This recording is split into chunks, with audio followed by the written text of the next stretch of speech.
Welcome to your August 18th Monday Power Hour meeting with Katelyn, Carly, and Clare Fulton. It was not a long weekend. It feels, we're hot in the summer now, though. CNE's here, so everything's confusing.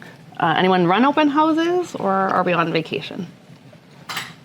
I ran an open house at my house. You ran an open house at your own house? That's nice. Why not? We could do that. We're around. That's nice. Did you advertise it on Realtor? Yeah, all my friends. Okay. Yes. Family. That's true. Yeah. Don't think you got them. And how many groups did you have through? We had 35 people. Yes. Nice. Yes. House on sale or it's just No, it's just an open house for people. open? Test the real pool. open house? Yeah. When the market's slow, you have to have your own Drinks open at 6 houses. o'clock in the So morning, barbecue at 5 o'clock in the morning, all that kind of stuff. Yeah, of course. they're gonna steal your leads, though. Nah, I'm confident. Yeah. Okay. Anyone online do any open houses, or who's running buyers and doing showings? Just go back a little bit for Sanic here. So he does this. That's his prospecting, right? Yes. Yeah. Socializing and parties and weddings and so on and so forth. So, Yes. Yeah. right? Yep. I know. I actually went to a person's birthday and I got 3 leads. Yeah. I had to sit down with an agent last week who's very social as well, but he wants to get into cold calling and door knocking, but we've discovered he's more like a Sanic where he just needs to focus on more parties. So I'll talk about that today actually, is event planning and stuff like that. Good. No, it is good. Some people do picnics and invite all their clients to that, an annual picnic every year. So you have a really good turnout for that too. So there's lots of different things you can do. Yeah. Otherwise, are people running buyers on the weekends, or is it a weekday kind of thing now? What are buyers doing? Yeah, what Sandeep's like, yeah. You're Lots. working with a lot of buyers and they're getting deals. Yeah, firm yesterday, or Is the Whippy person? Sorry? Is that the Whippy person? No, this was different. Oh.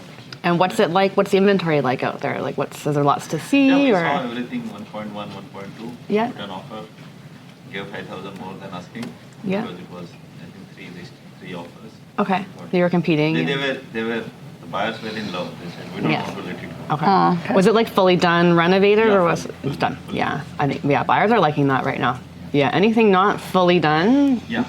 they're gonna nitpick. Yep. Yeah. I see Ron's nodding his head too. Yeah, I'm seeing amendments from home inspections with one I saw like an 8-page list of things that they needed to finish. They just basically attached the home inspection. They wanted everything in it Oh, wow. completed. I've seen a 14-point amendment, just things like fixing the toilet drain, like little things. But the buyers, if they're paying good price, they want to move in. They don't want to worry about the little things anymore. And as a seller, I think you do have responsibility to fix those things. I think you should. Yeah.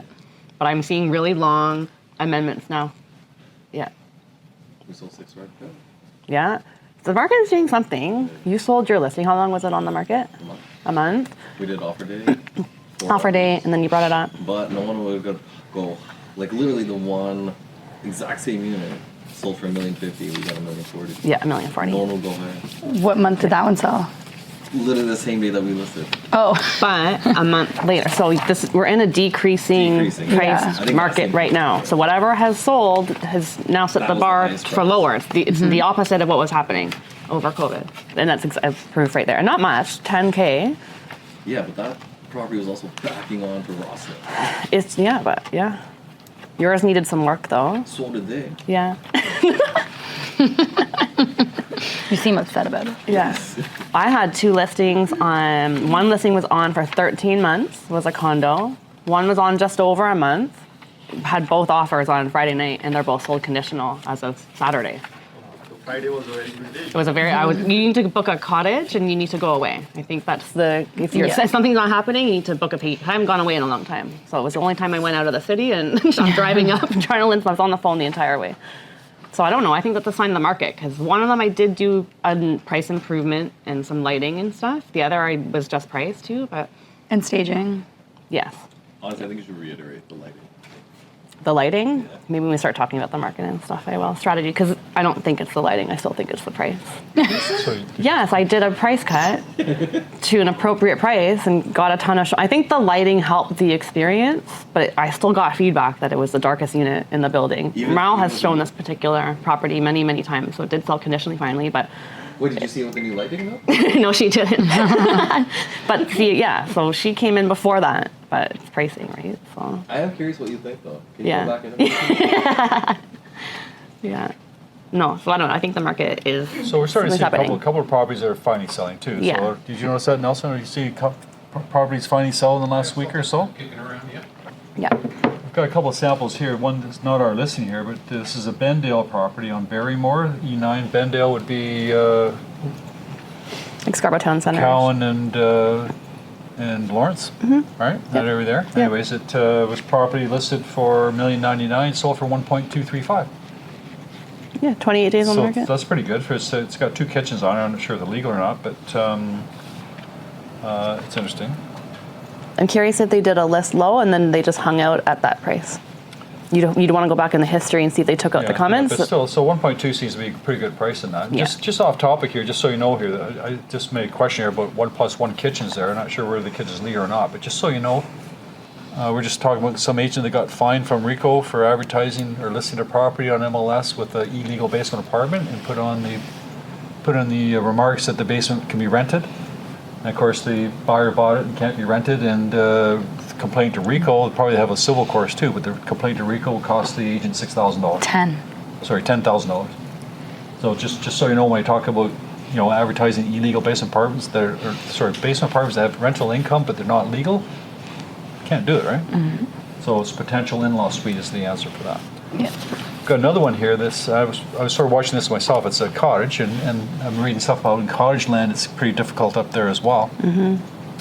This is a cottage I've been following now for the last 6 months or so. It's just for fun, but it's on 28 Goodman in Kawartha Lakes, which is on Balsam Lake, and it was originally listed for. It finally sold power of sale, but originally listed for 22 at 2.2 million.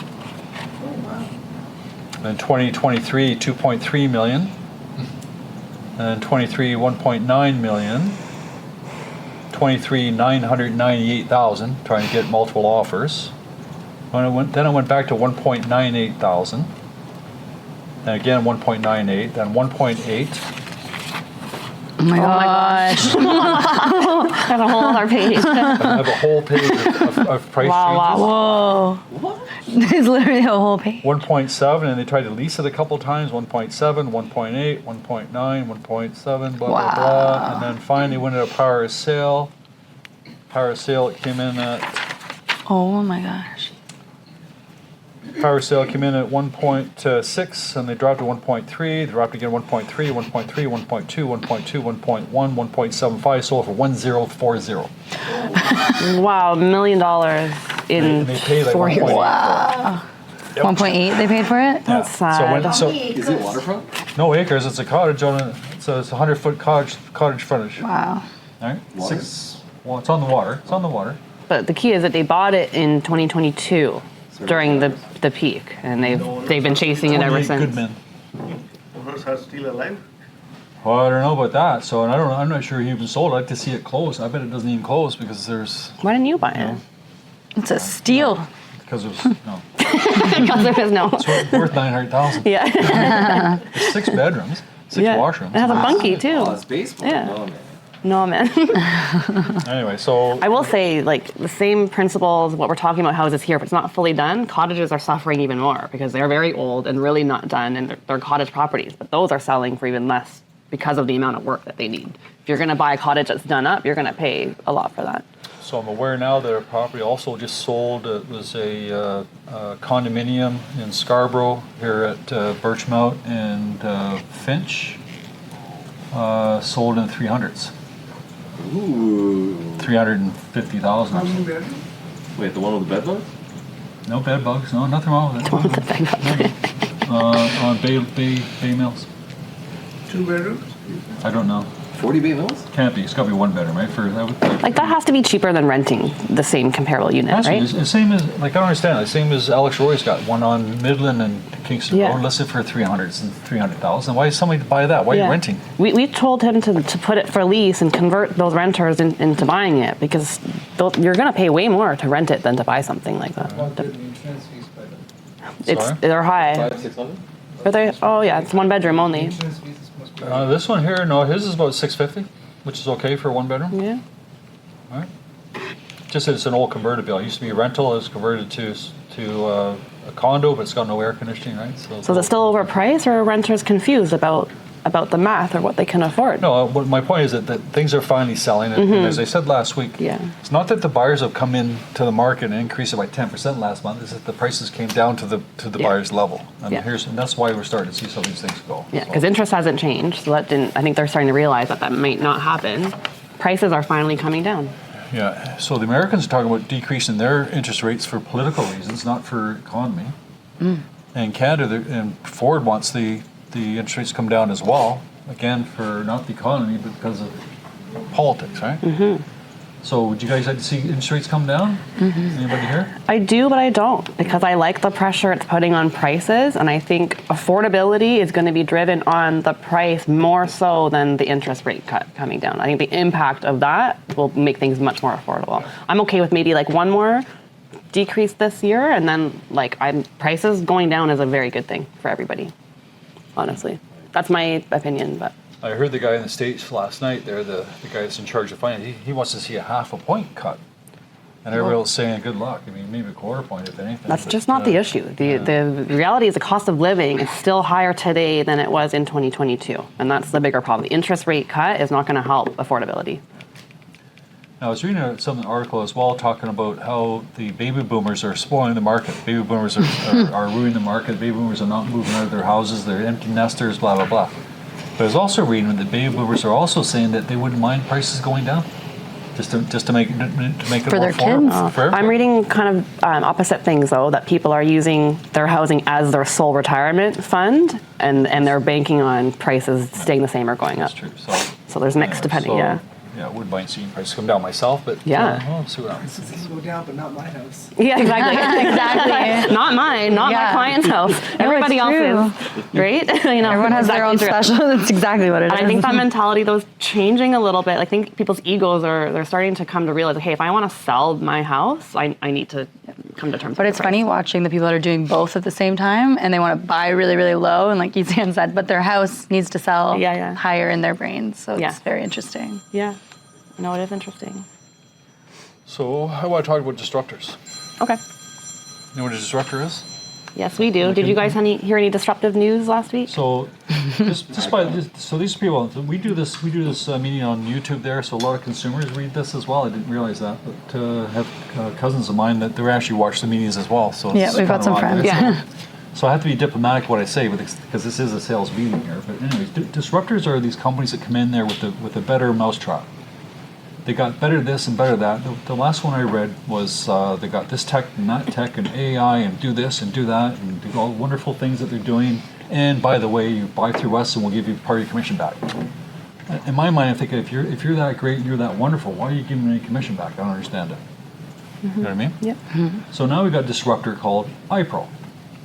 Anybody heard of that company? They're another disruptor. They got the better width, better this, better do that, but they charge hard. They don't charge very much for their fees. Like the brokers itself. Forget about the agents. Brokers themselves aren't charging enough fees to cover all the wonderful things that they do. In any case, so iPro got themselves caught, and we don't know why. And the confusion I'm having right now is nobody's telling us why. Yeah. Has anybody read up and anybody got any information that I haven't heard? I read something. It said, so obviously they were doing an audit, and it sounds like their accounts weren't balancing. Yeah, but why? Yeah, like were the owners Why? taking it? Was it cyber? Cybersecurity? Like, we don't know why. Like my area. Like Yeah, it's right by you. In my area. Yes. Yeah. I know. Yeah. That's $8 million in trust money gone. So here's what we're reading. The Toronto Star said that. Again, I haven't heard anything from Rico, so I don't know what's going on. They did. Rico So- confirmed that it was started at 10, and as of today, it's 8. And I don't know why or how that happens. Now, but- what they're saying is that the $10 million or $8 million is missing from the trust account and the commission trust account. So both. They haven't said who, what, where. So we don't know whether it was the brokers taking money out of the account, or whether it was some kind of a cyber attack or something that somebody took out of the account. Or I don't know what the story is, because to go through $8 million, that's not something you do overnight, unless you're a cyber criminal and you grab it all at once. But they're not telling us. Why I'm saying that is confusing, because Trev is saying to everybody, "Hey, this company shuts down tomorrow. And anybody that transfers to this other company called iCloud, which is another story, Treb won't pay for the transfer of the licenses. So why would They will pay for. They're not going to charge the they're not going agent. to charge for transfer license? Unless they're Which- transferring to another brokerage, they do. If they don't do it before the 19th, Yeah. then they have to pay the 25. Not much, but still $25, whatever it is. I But saw an email from Trump that they corrected that. I'm sorry. Oh, they I did. think I saw an email from Trev. I read it this morning. So and the letter this morning is written on August the 14th, but it didn't show up till this morning. So there you go. But in any case, so that makes me think that maybe somebody stole money. Like maybe Trev is feeling sorry for the guys, right? But what I read through Reddit, nothing's confirmed, but they were having a meeting on the 15th morning, the Thursday morning. They had a Zoom meeting with all their staff. The two owners and the staff said, effective right away, we're going to change to a company called iCloud. There's some kind of private investor that has more money, and it's going to be a better, bigger, stronger company. So they're actually selling the company from iPro to iCloud. During this Zoom meeting with all their people, right during the meeting itself, Trev announced right in the middle of the meeting, by the way, we're shutting iPro down. These guys never said a thing about iPro shutting down and money missing. So that tells me that they did it. But so now I don't know whether it's somebody stole it, or they did it, or I have no idea. All right. Bottom line is any employment contracts, any listing agreements signed with iPro that are not transferred before tomorrow will be terminated completely. So any listings, and I just checked this morning, they've got 500 properties for sale on MLS right now. They've got another 300 leases on MLS right now, so there's 800 listings that are going to disappear if they don't transfer them somewhere else. As far as the agents go, there's 2,400 agents. I checked their stats. 800 agents did at least one deal. That means 2/3 of the agents don't do any deals. As of this morning, 118 people have transferred over to this iCloud company. There's still 1,800 left on iPro as of an hour ago. So Deadline was today noon. deadline's today new, I read, and then I read from Treb today saying they got to the 19th. So there's so much confusion. By noon to go from iPro to iCloud, but they can go to any brokerage after the 18th with a fee. That's today, 18. Yeah. I wouldn't be in office this time. Yeah, so no. So But they I don't transferred know all those whether- I don't know offices. whether it was a bad business model or somebody just stole money. I hope that they do release a statement after tomorrow. And I believe it's probably a bad business model, maybe, or they didn't or two guys got too big for them. It's bigger than they are. It's 2,400 agents. 2,400 agents, like 1,700. That's a lot of cash, right? Now they have another problem, and this could be part of the situation as well. So we are Korea and Treb and a bunch of organized real estate people are being sued right now by class action suits saying that we're price fixing co-op commissions. Remember we talked about that a couple years ago? Remember in the States, I'll roll back here, I'm looking at here. Remember the States had the same problem. They had class action suits in the States saying that why is everybody paying 2.5% commission to the co-op agent? Shouldn't be allowed. How come they're setting that? So everybody got sued down there. They changed the rules down in the States, so there's now no longer a co-op commission. When you see listings, there's no co-op commission offering. So the buyer's agent has to get the buyer to pay them commission, and that's the way it is. What's happened though, that because it's a buyer's market down there, they were normally paying 2.5% commission. Now the buyer's agent, knowing that it's a buyer's market, knowing that the buyer pays the commission, now they're getting the buyer to pay them 3% commission. And because it's a buyer's market, they're getting the sellers to pay that 3% off. So it's actually backfired. It's actually costing them more today than it did before the lawsuit. What? Because of the market conditions, right? It's a market condition. The lawsuit happened in Right. different market conditions. So right now, you guys get paid, let's say, 2.5% commission. Why? Because that's what the listing agent did. So, but now you can choose your own commission. So forget about 2.5. I want 3.5. You guys could technically do that too today on your BRAs if you wanted to as well. You have to negotiate. But in any case, so rolling back a little bit. So the Canada suit's almost a copycat of that, but it's a little more difficult because we already have BRAs up here. Down there, they never had BRAs, Yeah. and we've already had it. So it's a little different up here. But going back to my point, Century 21, Remax, Royal LePage, they all got out because they're franchisors. They're not franchisees. They're not selling real estate. They're not signing contracts. They're not dealing with the public. So they're all part. They're not part of this lawsuit anymore. Other parties that are part of the lawsuit: Harvey Callis, Forest Hill, iPro. iPro is part of this lawsuit. iPro has to pay the defense out of their own funds. So I wonder whether there's something on there that they're confused about as well. But because there's no statement, we're all conspiring and trying to figure out what's happening. So it would be nice if we so had some transparency. What's going to happen here is that there's going to be enough money for everybody to get paid, I believe. Although $10 million is missing, so for the public, there's insurance for $200,000 for deposit. So if somebody took up to $200,000 deposit, if somebody stole it, then insurance will protect that. But I suspect most of the money in the trust account, when the deal closes, will then convert over to the commission trust account. Current new deals as of this news, you mean? No, Okay. always. Okay.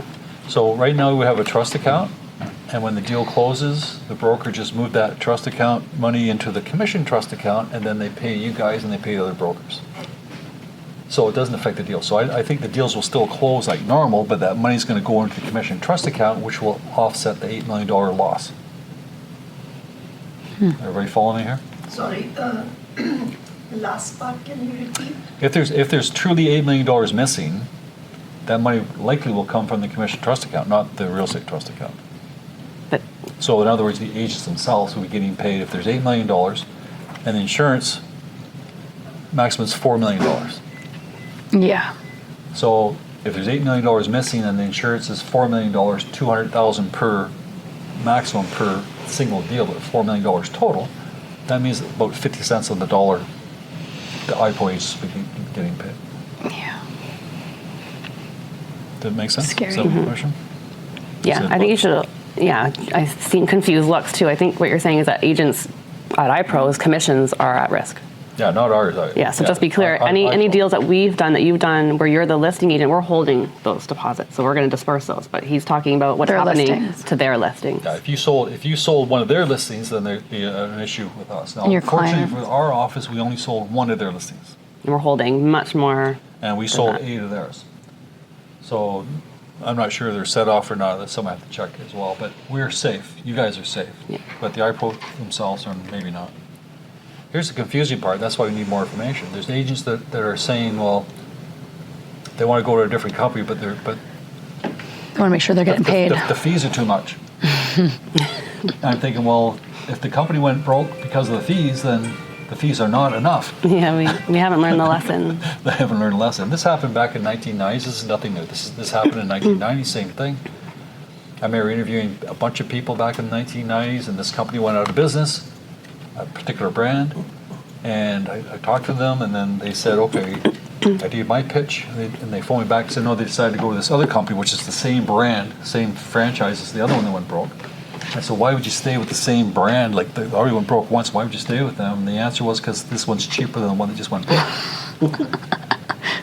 You follow- and this is what I'm hearing today on Reddit, too. Yes, Reddit says, oh, I went to this broker too much, went to this broker too much. I'm like, wait a second here.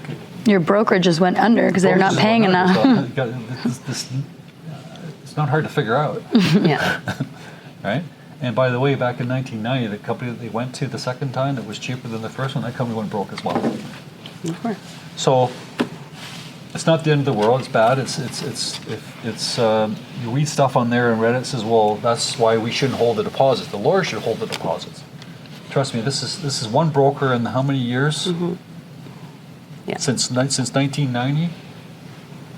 Does anybody know a broker that did the same thing? I don't think so. Even the lawyers, like back in And I was going to say, I can give you a handful of lawyers that have gone into their trust account. So I don't think the lawyers is the answer. Yeah. I think the answer is just a good business model for the. And RICO doesn't protect lawyers' trust accounts, no? They have their own. they have no insurance there, Yeah. but still, it's difficult. Yeah, a good opportunity if your clients ask you about it. You can remind them that you yourself work for a professional brokerage, and you can explain the situation. But it's a good opportunity to remind them about your own services and what you add to the table. Charlie broke. I mean, Charlie, all the people came here. yeah, when Charlie went out of business, but Charlie never stole money. Yeah. But it was It's all the bank. mortgages they. All right, they all got caught. They all got caught with cash flow, Yeah. but it wasn't fraud. All right. So these guys be going to jail, by the way. So. That's right. Current mortgage. Yeah. Who's going to do it? This is a what's happening. This is when people say it's white crime, nothing happens. Those two broker record, the manager will be going to jail. If they're they part stole of, if the they're part money. of this. That they're part of it. That's what I think people are waiting And to I find don't know out. why Treb or Rico or somebody doesn't tell us more information because I'm we're hoping just- after tomorrow. Everybody's speculating right now. Yeah, so it's gonna snowball. But don't worry, you guys are okay. You want to chat about stats or no? Sure. You don't have to. I'm just if you're on a roll, then. I'm gonna roll now. Any questions on that? iPro? Any questions at home? Anything? No. So it's an iPro is more towards the east or sort of west, Mississauga. East to west. They have a couple in Durham, Scarborough. They've got They've got 500 listings in Durham. But I think 3 listings in Durham. I checked. So, or out in the East End. So they're not big out in the east. And it's funny. If you read the articles, they talk about back a couple of years ago how they decided to expand. In the REM magazine had that they took over a company with 600 offices. Yeah, It was 600 agent. agents, not offices. And the reason why they took over the 600 agents because that company went broke. Kingsway. And Kingsway was a discounter as well, and it went from Kingsway to iPro. Why? Because iPro was cheaper. Right? So deja vu all over again, right? Oh, geez. Yeah. Stats: 30,000 active listings. What do you think the market's doing? Market, do you think the market's picking up, or in the summer? There's new listings coming out, so I think things are selling. I think it's starting to pick up. Are we feeling the same? Yeah. Starting to pick up a little bit. So we got 30,000 active listings, 12,000 are condos, 17,000 freehold. Vacants, about 34% of the properties on sale right now are vacant, although 42% of condos are vacant. Sales are about 1% ahead of August last year. Freeholds are up 5%, condominiums are down 6%. So we know that. So the condominium market is definitely struggling, right? So still down 6% from last year. Daily, 156 per day. If we project the sales per day, August should come in around 4,800 sales, which is not very strong at all. Last August we had. I can tell you in a second. Last August was just over 5,000, 5,092. 5,000, yeah, okay. So 4,800 with the 1%, so it'd be about the same. So projected month of inventory, just if you guys want to pay attention to that, it's about 6.2 months of inventory, 5.5 for freehold, 7.5 for condos. So again, we know about the condo story and all these facts just confirm what we already know out there. Leases are down 19% from last year. Sorry. Sales. Sales are down 19% from July 17 to August 17. Leases 17,000, 8,000 freehold, 9,000 condo. Vacant, about 51% of all leases are vacant. Leases made are actually up 12% from last year, so we're actually getting more leases done right now, so that's a good sign. Maybe because they dropped the lease prices, could that be? And compared to July 17th, minus 11% again. So lease markets seem to be picking up a little bit, not giant, but still. Still 12% though, yeah. Good. So we were talking about prices are falling. This article from Red Magazine. It's interesting because if you read the same article this time last year, they're calling it a pause, right? There's a little bit more negative, and then all of a sudden, like not even 2 weeks later, it's a little bit more positive now, and they're calling it a recalibration in the balance between buyer resolve and seller ambition. So even though nationally sales over Canada climbed about 3.8%, the general Toronto area is up about 35%, and I think that's because of a factor of prices actually coming down, because we're about 5% down. So we know it's not because of interest necessarily, but it's price adjustments that seem to be the distinction that is causing homes to sell more. Do you guys agree with that? Are you reducing prices on your own listings, or like do you agree with that its prices are coming down? That's the reason things are selling more? There's one house in Scarborough, detached 50-foot frontage, and 529. It's been there for 3 months. Listed at 529,000. How many bedrooms? The agent said it's 2 bedrooms. It must be it's the an lot. F shape, and Is it lot value? It must be just the lot. Must be locked. No, it can be renovated. I mean, the But you can't move in right now and live in it. I mean, she said the son was still living there. Yeah, people live in unique conditions too, right? But to me, it sounds like you're buying it for the lot, and people right now are not necessarily building or renovating. I think they want something that they can move in. No, I'm Scarborough. just saying that Yeah. the price is so attractive. Yeah. Yeah, And but how but it's still sitting there. but almost you're not even buying a house, really. You're buying a lot. Doesn't matter. Still, you can renovate and sell it. Short of Justice AP. You like those? Yeah, no, but yeah, I think the market for that type of product is down, right? These are regular people who are looking to move into houses. Is that off Kingston Road or where It's on Ellisworth. Yeah, EO6. Yeah, yeah, it's all still overpriced. it's been the market for that many days? I mean, there's something going on. Yeah, yeah. July's home price index was unchanged from June, but it's still 1% lower than last year. So that's kind of interesting to take a look at that. But Toronto overall is about 5% under. Vancouver's just behind that. And then for the first time, Calgary prices have started to come down a little bit. So I think it's common that other provinces will sort of follow suit after, but Toronto and Vancouver are still mostly impacted by condos. And that's what's impacting our market a little bit as well. But overall, the headlines seem a little bit more positive than I've seen before, and people are still demanding for prices to come down for affordability. And I've seen that in a couple articles that we've been going through. And then people are waiting for the fall to see what happens with the influx of listings then. Are you guys getting listings ready for the fall? Has anyone asked you to start getting those ready for September? It's only 2 weeks away. Crazy. No. So it's mostly buyers right now. Yeah. So that's interesting. This one's yours. This one's mine. Oh, I wasn't even going to talk about that one. I'm too embarrassed about this one. But you guys have deals at the Borough? Oh, yeah. I was like, where's Alex?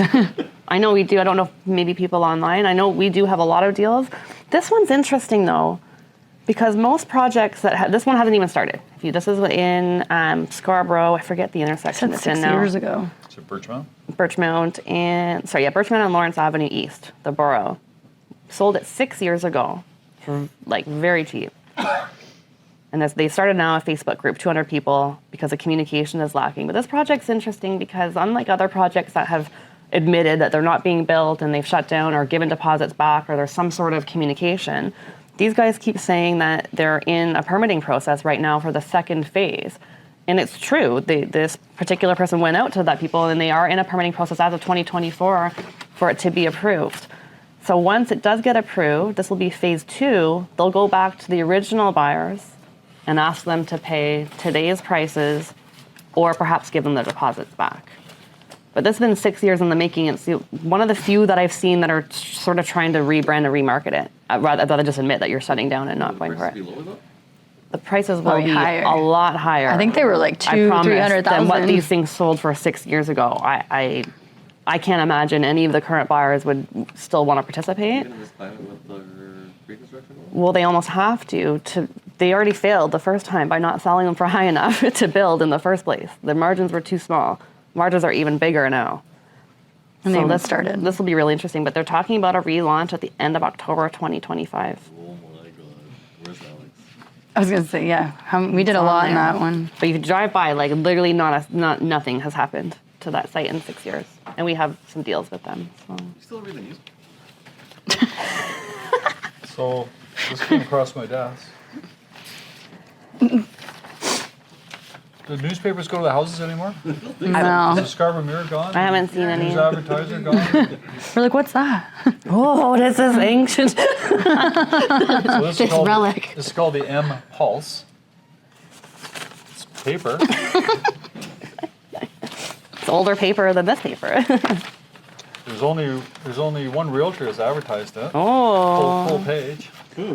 Hey, 2 full pages. Another full page somewhere. It's like a 10 2 page. full pages. Another page. oh, there's another. No, Oh no, this- that's Dippa's put. This Never is mind. Councillor Yeah. Michael Thompson.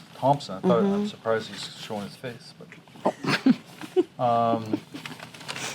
there's a story behind him. Okay. Anyway, so they're talking about here how the official plan for Scarborough, that's, the Scarborough Town Centre? They're saying it's going to grow 6 times the density it is right today. Oh, wow. Yeah.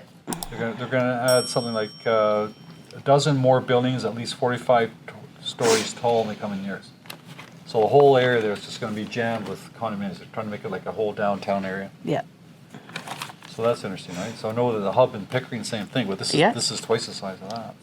And I believe they have slightly better infrastructure already today because they already have the mall. They're just going to use that whole area and all those roads through roads. No, but if you drive by, it's not that busy. All the big stores in the back, those parking lots are pretty empty. Now the Hudson's Bay is gone. I drove Yeah, there and then on Friday. that Piper bar thing's not going to be anything. No one can get that business going. There's like lots of. But you can't demolish the heritage building, too. Well, I don't know. I think it's a good idea. We'll see.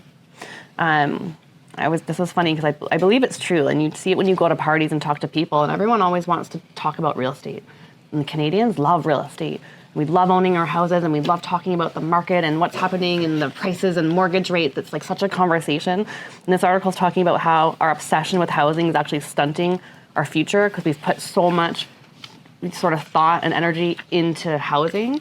They're saying that Canada invests 7.74% of its GDP in housing compared to the US, which is only at 4%. So we have such a huge emphasis on the housing market in Canada. And where we're lacking compared to other countries is in our intellectual property investment in GDP.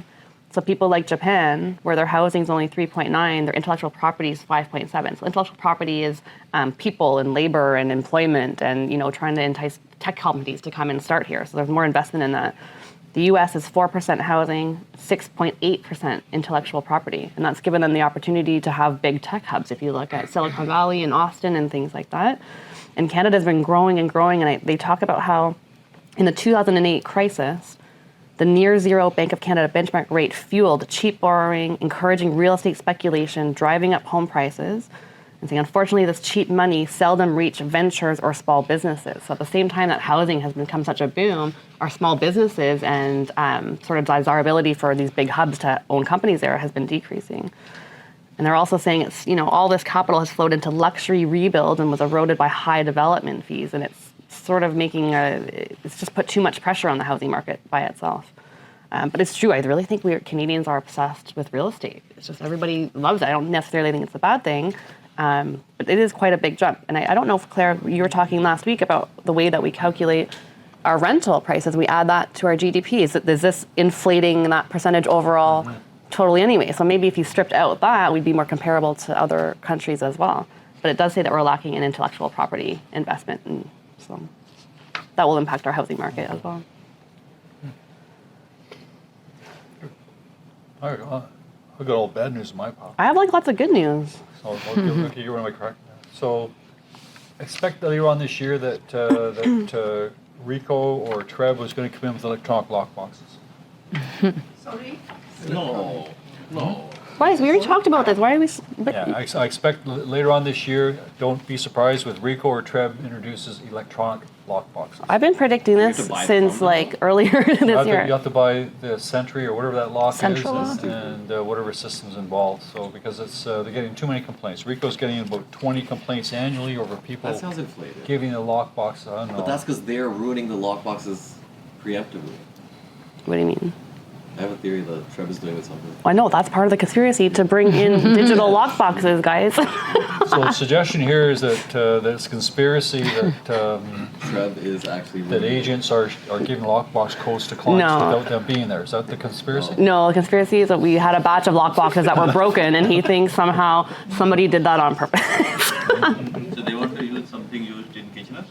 Yeah. Yeah.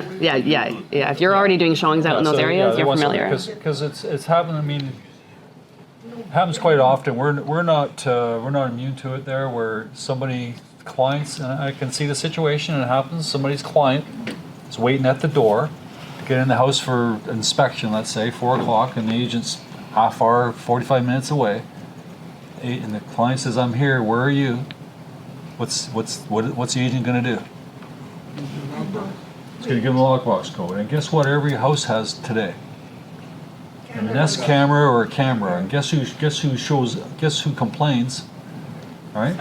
And it just costs that agent about $6,000. The fines I've seen. But can't I give that Sentry code to them anyway? Yeah. Yes. I don't know how it works. So, Doesn't it just come up on your phone? so, and you so the type question, that so code? the question is, You could literally why text your why phone. can't you give the client that code as well? Even if it only lasts an hour, you still have the hour. You can still call them and say, hey, here's the code. So what is It's it? not really What do they give you? I'm protecting. looking at someone here. So they give you a code? How do those things Sometimes work? it's like an hour It's of, not like a Bluetooth, like put my phone I thought in. the Yeah, it is I thought Bluetooth. I thought the you need Bluetooth. to have a phone next to the, otherwise you can't open it. Yeah, the Your phone. okay. Yeah. So it's not a code. It is Bluetooth enabled, so you have to. You have to be by. So it's not a code. It like physically opens the Yeah, thing. Like you open the Sentry app and then click on. What happens? What happens in the winter if it's like frozen? It's just like I've never had it frozen. But I think the condos is where it's going to the be condos. terrible. If they're gonna do this, they need Just to yeah. answer the question there, so they don't give you a code, they give you a Bluetooth app. Bluetooth something or other, and you Yeah. wave it by the lockbox and the Maybe lockbox Yeah, that's it's opens. just an app, log in right? here. So And you you'll just be get- in the app. But what do you Yeah. use? Just wave it at the. You use this entry key app, Yeah.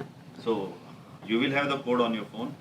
Bring the. But That's there's no what I'm code. saying. Yeah. You won't have a code. You won't. It's not. You have to be Bluetooth, I guess. It used to it'll be a just code. it'll just have a bunch of properties that are all Sentry, and you click access property. And it, it's like- gonna say, okay, click the button, and Yeah. So it's kind of like how our If Diamond you Oshawa connect office to works the after hours. lockbox, it will get there's no connected code. with. So they got over that problem then. the code is only if the agent gives you So one that was code. solved.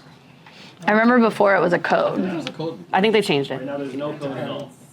So those are home. The way it works there, that you get a code on your No phone. code. And then, You don't get a code. sorry, you get a no. You log app. into the app on your phone. You're log close in to the app on phone, lockbox. and the You phone say itself sends a code over. no. There's no code. Okay, no code. You just click a I'm gonna button. go through this. You have a phone. It's like the Diamond or Diamond office. Make sure we do get that system. No, but it is. But some Anytime you predict something, it happens. some boards do use it. Some boards do use it already. Definitely. They've been using it for a year. So you have your phone. Definitely. There's an app There on your is one phone. alternative. The listing agent will get 1 day code, and that 8-digit code will be common for the entire. So they do that for the out of area agents who don't have the app. If I'm going to Kitchener, many times this entry key doesn't work. Yes. I will call the listing agent, provided he picks up the phone. He will ask me, are you from Toronto? Okay, then I'm giving you 1 day code, use it. Yeah. Yeah, see, there's like a temporary code you can manually push out. So yes, that could happen. But That's still, going to be bad. But it's very painful journey, very, very, very. I can imagine it's painful. You're already had your listings here with your code, like Rude, bad listing agent, he won't cooperate you Yeah, yeah. properly. yeah, because you're from Toronto. They don't want to. Yes. They're mad. I want you to refer it. They're mad. Why are you working in Kitchener? Yeah. They're mad at you. They're not going to help you. I don't agree with it, but that's the mentality. See, many times the listing agent doesn't share the cell number on the listing. So it's like you call office. Yeah, because they only work Monday to Friday, 9 to 5. There should not be any lockbox thing. I don't think in the Toronto urban area. Security guard, everyone. No way, man. You know what that is gonna cost? They're not going to be able to implement this in condos. There's no way. Claire, one Key from the office. That's what I was gonna say. Imagine like listing off 100 of those and not gonna. No, we're going to go back to courtesy keys, and we're going to all house them Oh, gosh. downstairs. The buyer agent has to come in the office, sign out the key, go to one showing. They have to come back, and then we'll release them. That's what they used to We're gonna do. go back old school. I'm actually want to do everything old school. Even deal admin, EFTs, or I'm going back old school. We're all getting checks now. EFT is like it takes 5 times longer than it used to process a deal. So that's going on a tangent now, but I like the old school stuff now. So no digital lockbox. Anyway, so that'll come down in the future. I think people are going to be loud about that. I don't know. No way. They couldn't even reduce their fees. No shit. Look how long it took them to do ROM. I don't know. I don't know how that works. I mean, they had lock boxes where the brokers themselves had to have software to make it run too, so I'm not sure how it all works today. So. Yeah, we're going to have some part of that too. Reading about these micro condo units and how a lot of our inventory, like I think what do we say, there's 13,000 condos on the market. A lot of those are like around 500 square feet. And they're talking about how the market for those are so niche. So typically it's going to be first-time home buyer maybe a downsizer in a financial position that they have to go into a sort of a smaller unit. You know, the demand is very, very low. But they're saying that there's some of opportunity to sort of market them properly. Like these units will sell if you price them up accordingly and they're nice, like they're nicely done, right? They're saying that typically buyers of these units are not older than 35 years old. This is quite a young buyer. And even though they're not desirable, I mean, I'll say even myself, when I bought my first condo in 2007, my budget was $200,000. I saw like 3 places because nothing was around that price. And I bought a condo for 498 square feet. It was in a bigger building that had bigger units, but my unit was tiny. There was no balcony, no parking. That's kind of what I could afford at the time. And so when I was looking at renting versus buying, it made sense for me to buy, and I suffered a little bit. And I was there for 12 years in this tiny micro condo that are super undesirable. It was in Yonge and Eglinton. It was a very popular area that now is a totally different area. 7 years later, I refinanced and I renovated that condo. It was all original. And then I sold it and I bought a detached house. So I don't think yes, they're not for everybody, but there's going to be a sort of a time and a need for these micro units. And I think if they're priced well and marketed well, some people are saying you kind of have to think about your marketing of these units and really highlight the amenities and the area and the lifestyle of living in a condo. It's very different than living in a house where you're featuring, parts of that house. So I guess the message is if you're working with younger clients who are thinking about renting, there might be opportunity for some of these smaller condos in the Toronto area. I know Moses had some of these listings yourself too. They're harder to sell, but eventually they do. And they're saying if you can't fix it, feature it. So spend some marketing money in the videos and kind of show the area and the lifestyle, and you're kind of marketing to probably a younger demographic as well. So just consider that too. So there's going to be a lot of them on the market. There is already today. Maybe they're not as bad as we think if we market them and price them accordingly as well. There's always going to be a need, right? And then speaking of younger people, these are US stats, but I bet we would be pretty similar here in Canada. They're saying that the average age of a real estate agent is actually increasing, which is very interesting. So it used to be about 55 years old was the average age of a realtor, and now it's gone up to about 57 years old. Only 11% of agents are under 40. That's a very low percentage, and I think it's true. Compared to 17% last year. So it shows you that the number of younger agents currently selling it's decreasing. So where they got into the market, they probably figured out that it was really tough and challenging. It's not for everybody, so they are getting out of the industry. And ironically, too, the number of agents who are 60 or older has jumped from 35 to 44%. And I think this is You may because just got older. Well, yeah, but they're also more active in the business. They're doing more deals, and I think that's because we're in a skills-based type experience market now, where maybe the younger guys are not generating so much and they're getting scared and leaving it earlier. And I don't think this is a bad thing, but I think people are more relying on experienced agents, and as our market is changing a little bit as well. That's an interesting stat, because I've talked to agents who say that they've got their clients, they've been in the business for a long time, they talk to their past clients, and then their past clients have children who are in the buying age, but the children want to deal with people at their own age. Yeah, that's usually happening. Does it happen? Yeah. That's not usually happening. They don't want to go with their parents' realtor anymore. I've seen the other way. And a lot of the parents are Or is that a going, wives' tale is it a logical wives' tale? I don't know. I've seen the other way where the parents say, I'm giving you the money, you better use my real estate agent. yeah. That's what. But even I've a lot of seen. parents are using their kids' realtors too, or in their 30s and 40s. Yeah. So I think it's just a trend of the market and agents coming into the market. Yeah. Yeah. But is the agent trying to make a connection with the kid? Well, here's my point, okay, and Sang made the point. So a lot of agents have written it off, saying, well, they got young kids there, so I'm not going to bother marketing to that person anymore because they have the kids. But the kids don't want us to do real estate, so maybe don't do that. Yeah. So how many agents more than 70 years old? That's not part. They only did one over 60. So One is here. One is here.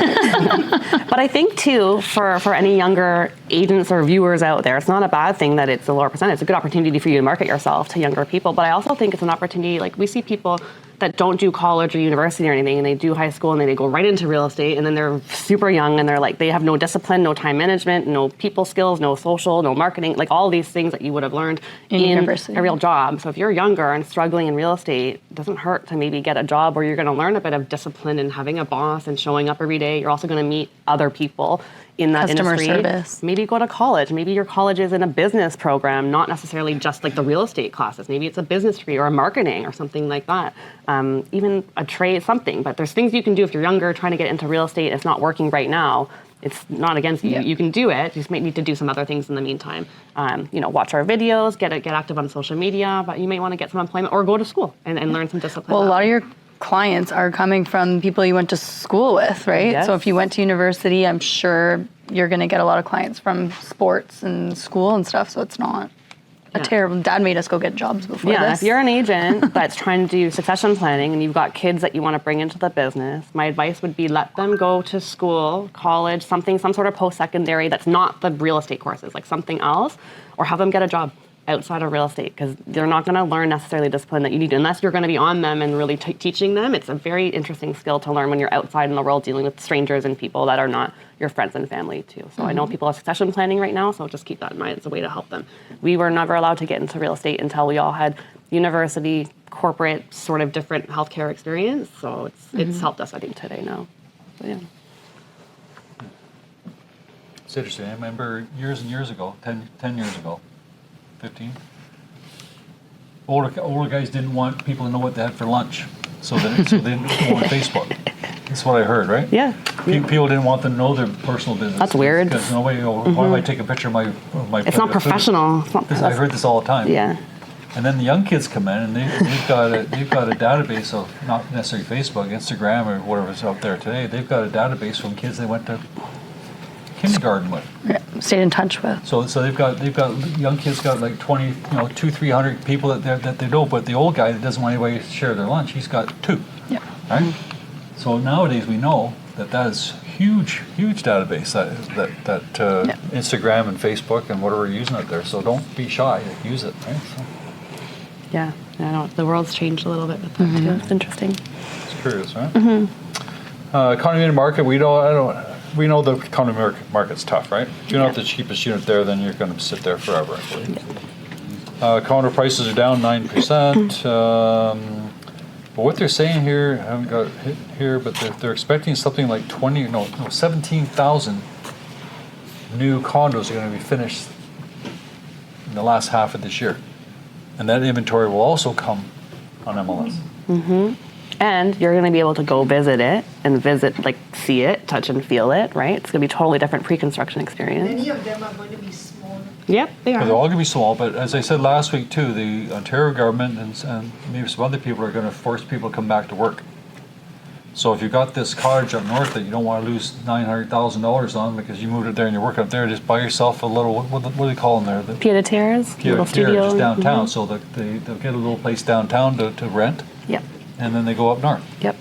So I think maybe there might be a bit of a market for the small units. This is a conspiracy theory as well. I think the government forcing their people back to work is to try to help the housing market, because they know people are going to need to rent or buy or come back into these urban areas. Yeah, not just that, even like the path and stuff like that. It's it's a path. All those stores and then they're all empty, right? So get Small businesses are dying. That's right. So get those people back to work and get them going. So.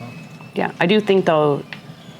I don't want to speculate too much, but I don't think people are going to go for it, and I think there might be some layoffs coming as well. Imagine forcing somebody that's working from home full time, and all of a sudden you have to go 4 days a week now. I was talking to a guy at TD Bank there. He's a big shot, and he's saying that most of the banks got rid of all their office space. Mm-hmm. So now if they start bringing them back in, they got to find new office space. So that's going to further be positive for the economy as well, right? Yeah. So that's all good news too. So. Yeah, no, that's true. I was reading. I'm kind of going back to renters as well. It's neither positive. It's an interesting stat that 34% of renters are spending more than half their income on rent. And so this is why I'm really thinking about you as agents and trying to educate renters on break down the math for them for what it would take to buy. Maybe they can, 50% of your money on rent is really disheartening. Unless that person is investing in GICs or stocks or something outside of that, they're really not building equity or saving any money over time, right? And at the same time, I was reading this other article about how Canadians are using their homes as retirement funds. And they have stats that said that people that don't own homes are less likely to have a retirement plan because they don't have any equity. They don't have stocks, nothing. They don't have housing, they have nothing. And that's going to hurt their retirement later as well. So this market right now, I think, is a nice opportunity for people to get into the market. And I think it's our job, actually, to educate renters on what it would cost to buy a house. Break it down math-wise. Get the pre-approval, show them their cash flow. But I know agents who are doing a really good job at sitting down with people and just writing out the math and showing them what it takes and doing it slowly and in time with no pressure and letting them work through it. And people have had success. But I think do something if you're not, I think half your income on rent is a really startling stat. And it's mostly going to be young people for sure. Yeah, they think 62% of adults view home ownership as essential to their long-term security. 44% are planning to sell their home to fund their retirement. And so can you imagine if you were waiting to fund your retirement in 2025? That would be pretty disheartening as well. So you might need to diversify a little bit as well and plan a little bit for timing. You don't know when you're going to retire, so you can't predict the market though either. So you've got to plan for that as well. And then last for me, and then Katelyn's got Yep. stuff. Okay, so August 22nd.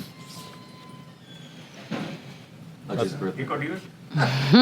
Rico dues. There is a scary amount of you that have not paid your RICO dues yet. 283 to be exact. That's a lot, guys. It's due August 22nd. Are we It's this waiting till the week. 21st? We Yes. just saw the news of what happens. People have commissions. They have to go to RICO to claim insurance to get that. If you don't have RICO, you don't have can't insurance, sell. and you can't trade, and you can't can't trade. receive commissions, and you can't claim insurance on commissions. And like you said, They don't want to renovate again. Was it $500? So it's $500, right? And this is for insurance, for both it's commission protection and also errors emissions insurance. So as I said before, it's the best $500 you can spend. So that this one makes sense, especially after what happened last week with that other company there. So yeah, but $500. Now, if you don't pay $500 on that day, what happens? I haven't. $35 fine. And is there a grace period? There is, and if you don't pay by the 31st, then it's Okay, so if you don't pay by the 22nd, you're going to have a $50, $35. $35 additional fee. And if you don't pay by the end of the month, You can't. You're done. and what we're doing now, just for everybody's case there, Rico now has shared their database. No, let me rephrase that. Rico has shared all your private information with TREB, and TREB will know that you didn't renew your license, and they will terminate your TREB access. Or, sorry, we will terminate your TREB access, and if we don't, TREB will fine me. That's right. Yes. Right? Is that Yes, the best way? correct. So if you're not going to renew, then you won't have access to TREB. So this applies to everybody, by the way. It's So everybody. this is not. Me, It's not your I already paid 2-year. my $500. This is not your 2-year mandatory when it's different times of the year. This is for every single person on RICO has to pay this insurance by August 22nd. And we'll send reminders to those that haven't. Okay, I won't do any articles today because we're a little over. But we're going back to what we were just talking about at the beginning when we were just talking about Sanic being social and how he has house parties and all of that, which sounds bad, but not. But it has house parties to network and build clientele, and it comes at good timing because I actually was going to talk about event planning today. I was sitting down with another agent who also is a little bit insecure about like his technology use. He's not good at using a CRM. He's not good at like having an organized schedule, all that stuff that we all thrive to have. But what he is good at is networking, and he gets all of his clients from going to the gym, playing sports and all that. So we're trying to come up with different strategies for agents that are more social and not really technology driven, or not like Carly and I talk about it all the time how we're not very routine driven. We like to have different days all the time, and I think a lot of agents are like that. So it got me on just the topic of hosting events because we were just talking about where his past clients or where all of his clients are coming from, past clients and referrals and his own network.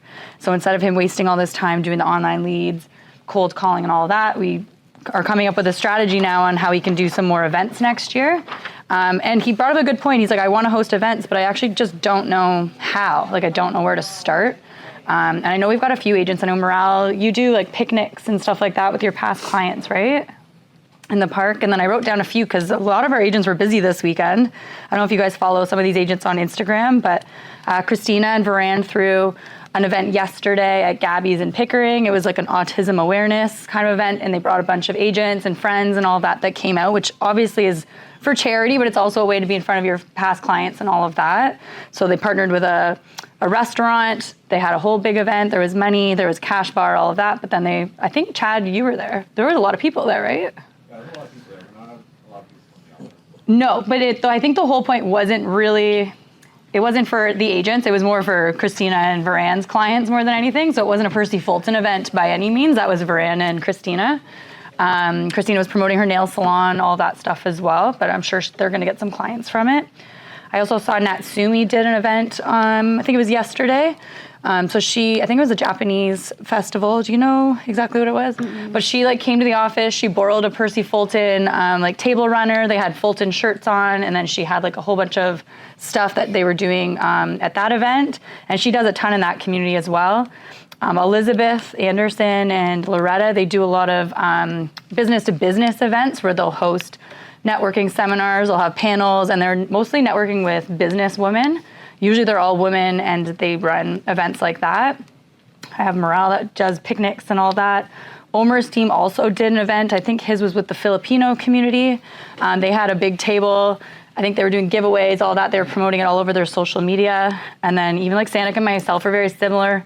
I have house parties as well twice a year, usually where I bring in all my friends, not necessarily that have become clients, but these are different things that you guys can start to think about. And so when I was sitting down with that agent and realized, oh, he just doesn't know how to organize an event like that, I just went on ChatGPT and looked up Whitby, Durham region event playbooks and different events that he could throw. So we were talking about like family skate days in the winter, shred it coffee days in the spring, outdoor movie nights, pumpkin giveaways in October, December doing photos with Santa, which I know you, San, and Steve do that as well. So these are just different events that you guys can start to think about, maybe 1 or 2 a year that you guys can bring all your clients, past clients, all the way there. And then when I went on ChatGPT, I just said, create an event and then give me some vendors, because he also wanted to know like how much is this gonna cost? Because a lot of people think these things cost a lot. So just for example, like renting out an arena in Durham costs about $200 to $300 an hour for ice time. If you wanted to do something at like the Hayden Shore Pavilion, it's like an outdoor covered space, it's about $50 to $80. If you wanted to do something at the Whitby Public Library meeting room, $25 to $50. Local parks, usually it's about a $50 to $100 permit. So these are just different venues that you guys can go to and just giving you guys the cost. So if you guys aren't doing any marketing in terms of like postcards, maybe you're not doing any online ads and stuff, maybe you want to start throwing your money into doing things like this. I'd even broke it down, like if you wanted to have a photographer, it started to actually name some of the recommended photographers in Whitby, where it's $150 to $300 an hour. If you wanted to do an outdoor movie setup, it's about $500 to $1,000. Coffee, hot chocolate, maybe about $2 to $5 a person. Balloon decor, which we've done, $150 to $400. Face painting, $100. So once we kind of figured out the pricing and different things that they could do, then it was kind of like, okay, well now how do I invite all my people to it? That was another one of his questions.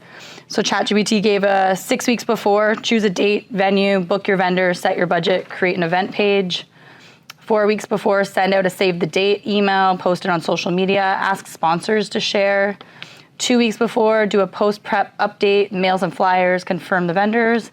1 week before, sending out a reminder, and then you've got the event day, and then you've got an after event day. So these are, I think we recommend doing about 33 to 36 touches a year with your clients. Just these 6 weeks alone for that event is gonna give you at least like 10 touch points right there, including being in front of them in person, and then the post follow-up. So if you're looking at ways and maybe you suck at doing like the monthly emails, or you don't know how to stay in touch with your past clients, maybe it's just 1 or 2 times a year where you guys are staying in touch with your past clients and actually being in front of them. And then these like quick budgets, maybe it's $1,000 you're spending, hopefully turns into a few $100,000 from these clients. So is this stuff that you guys are interested in doing? Does anyone else run events? No? I think it's a big one. And even if you don't want to do your past clients, even thinking about doing farming, if you guys want to do pumpkins in your own neighborhood, have your neighbors all come. There's so many different things that you guys can be doing this year. But if you're interested in this, I can send this out in an email so you guys can have an idea of what an event looks like. Do you have anything for that? No. Good idea. I don't think it's for everybody. It's not for everyone. It's for my social butterflies. It's for my networking people. For us, probably wouldn't be a good event. We did one social event where we actually brought all of our past clients to go get their eyebrows done at Benefit Cosmetics, and it was fun, but we were really drained from it. So it didn't work out for us, but for someone like Sanjay is one of the guys I'm talking about. They're very social, and these types of things work really well for my networking people. But if you're good online. What's that? Converting Parliament. Yeah, Oh, really? being a spouse of an extroverted person that loves to host parties is quite challenging. Yeah, but you can tell like Varan, for example, like he's doing the same thing, right? So I'm going to promote his event, but he's doing an event September 18th where he's bringing in guest speakers. It's a free event for real estate agents because obviously his clientele is realtors. So Varan is very smart where he runs lots of different social events at brokerages, plus he hosts a full-on event for you guys to go to. Obviously, this is a way for him to build relationships with you guys in hopes that you're going to send him clients to go get mortgages. He's not just doing this because he loves spending lots of money and socializing. He does it so that he can try to network with you guys in a different way and try to get business that way. And I think Elizabeth Anderson does first-time homebuyer seminars, stuff like that online. So you guys can kind of pay attention to the people that like to throw events. But The free lunch looks great. this is free lunch and networking. They do have a cash bar this year. Last year they didn't do like a networking event, so this year they are. Nice. But that's all I have for events. I don't think for the next 2 weeks there's not much training going on. I think with summer ending, we'll start to do our back to school, and I'll start to get you guys some stuff. That might not start till October-ish, but by September we're gonna have some more sessions. But this is one that I think you guys should go to as well. Well, thanks for coming to our golf day as well. Hope There. everybody had We host fun. events. Yeah, of course. Did you guys like that? It's the second time we did it at the new location, so I Yeah. think it's kind of fun. But yeah, thanks for coming to that. Anyone have listings you want to talk about, or tales from the street, or anything? Yeah, Morel, go ahead. Studio downtown, Field Street, very spacious one. It's rented above market price. You guys have investors Yeah, so at the studio downtown, $399. Currently tenanted, but I'm just repeating for online. Tenants paying more than market rent, so that's good. Yeah, you've priced it well too, so that's good. Yeah. I have a cottage coming this week in Bowmanville. It's just very close to the Lake Ontario. Nice, good. You could call it like a beach house. Yep, It's asking price 1.37. 1137 in Bowmanville. Nice. What street is that? Cedar Crest. I was gonna say Cedar Crest. It's a cute little area with exciting. cottages. I Yeah. also have 2 more listings coming up. 2-bedroom downtown for rent with EV parking, 250 church, brand new building. Nice. And Willowdale, 3-bedroom house with the permits for building. And we're gonna be putting off this one. Nice.